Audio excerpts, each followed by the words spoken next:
Hey, welcome back to Hobbies with Jose. I'm Jose Carbajal, and on today's very special bonus episode, we've got my very first toy review.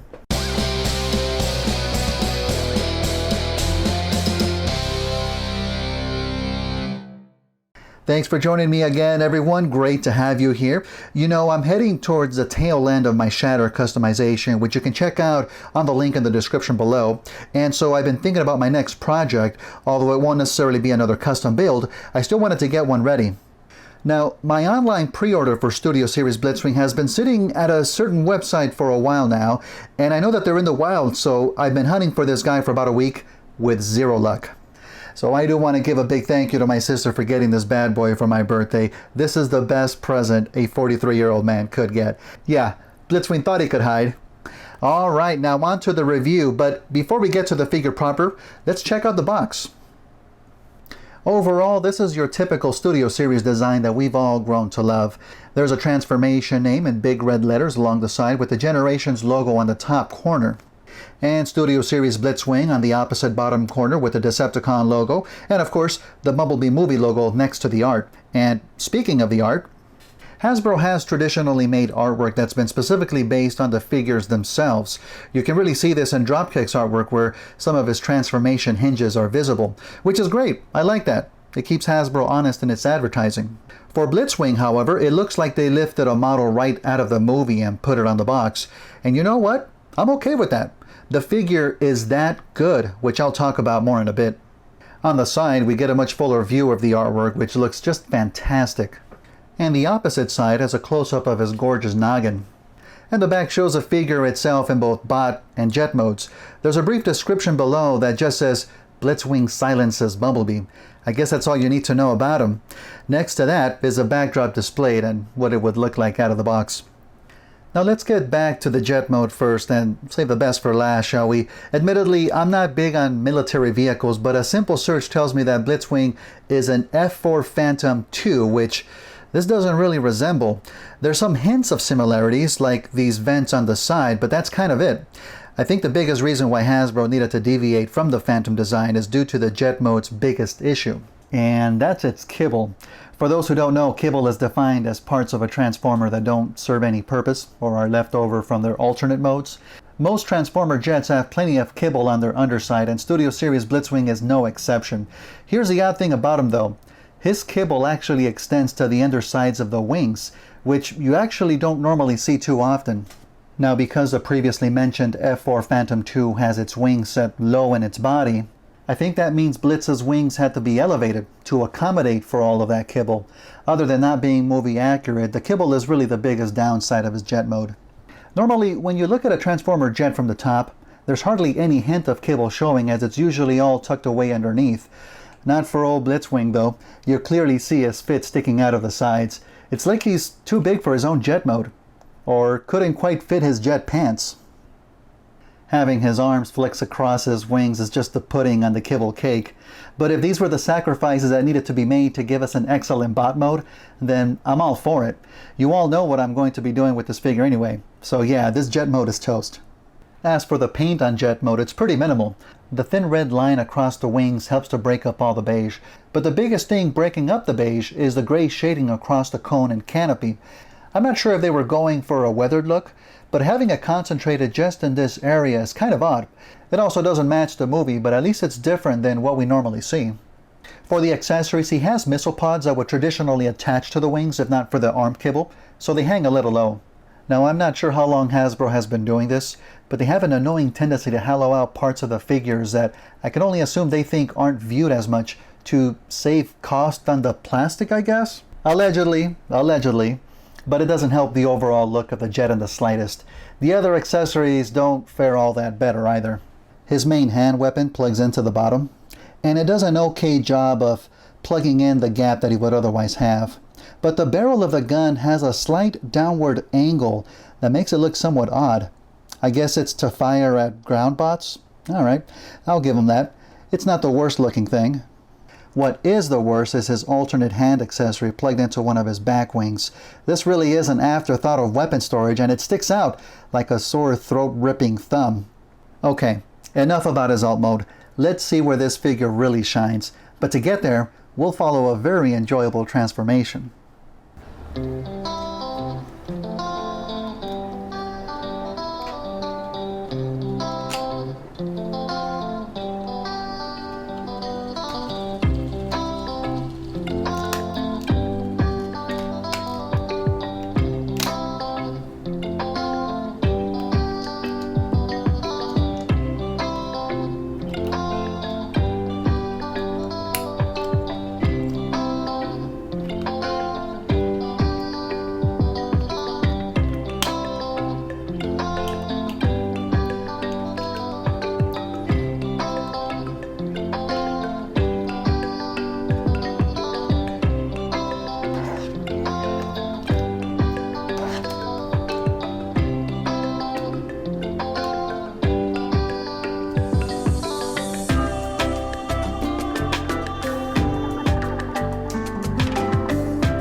And here we have Blitzwing in all his bot mode glory. And man, does this guy look phenomenal. The painting is still kept to a bare bones minimum, but it gets a job done in most places. The red sections on his chest, leg flaps, and head really pop. The only mismatched part is a clear orange canopy on his chest and the faux painted canopy on his top. I either would have preferred them to be both clear or solid to match. It's a minor nitpick though. The other lacking section are his legs and feet. No paint on them whatsoever. The legs at least benefit from having the gray wing hinge break up all of the beige, but the feet, they almost look like blank canvases ready for paint. Maybe that's not a bad thing. Where the figure truly shines is the overall sculpt. The finer molded details and the overall proportion is just spot on. There's also very minimal kibble here. The wing panels on the bottom of his forearms don't stick out at all. And the rear wings behind his legs actually add to the look and style of the figure. Back kibble is almost non-existent as nothing sticks farther out behind the wings. There is a bit of plastic hanging down the bottom that helps the wings fold back, but it doesn't hurt the look of the figure. The paint used on the helmet isn't a traditional gloss black either. I can only describe it as a really dark gunmetal as there's a metallic-y look to it. The head looks like it started out as clear orange plastic because you see that sticking out of the ends of his what looks like a gas mask, and the silver paint on his face and gloss red on the eyes really make the whole thing pop. He looks fantastic. Now the waist flaps on the sides are on hinges so you can extend them out. Mine are rather tight though, and when I do extend them out, he kind of reminds me of the first Masterpiece Starscream, which I'd rather not be reminded of that. Thank you very much. So down they go. I prefer this look anyway, although it never hurts to have additional articulation where you wouldn't expect it. And speaking of articulation, the head is on a ball joint, so we can look around 360, and it can look up that far and down that far. And every ball joint can be a oh no, wait, never mind. If we move his wings back, his shoulder has a full 360 rotation, but on mine it's exceedingly tight. That mixed with the fact that the faux chest piece doesn't peg into place, so it's going to lift the whole section when moving the shoulder. You're going to want to hold it in place when rotating the shoulder, so just keep that in mind. The arms also extend out beyond 90 degrees, and there's a bicep rotation. Double jointed elbows give us an excellent bend, and the hands are removable so they rotate 360. There's also a rarely seen finger bend at the knuckles on his right hand. Seems excellent for grabbing necks. The wings are on hinges so they can be angled back to your preference. But sadly, there's no waist rotation due to the transformation. That's a bummer. The legs can fold forward that far and back that far. And there's a decent spread that's only blocked by the side skirt. We get a 90-degree bend at the knee and 0 foot rotation or tilt due to the transformation, but we get an awesome pivot. So awesome, in fact, that it leaves a gap between it and the legs when bent too far. But it's still great. The accessories play a more fitting role in bot mode, and the missile pods themselves are now viewed from what would normally be the bottom, but they're no longer hollow. Now they're complete. His main weapon actually has 2 connection pegs, one rounded and one slotted. You can attach it to either arm using the corresponding pegs. and it does a pretty good job of simulating his arm transforming into the weapon and hiding the hand itself. That's helped by being molded in the same beige plastic as a figure and adding some silver paint to the barrel and the side details. And his throat-ripping hand can technically be switched on either hand, but it clearly has the left hand molded onto it. It has great detailing on it as well, but the spike itself had to be severely rounded off for safety reasons.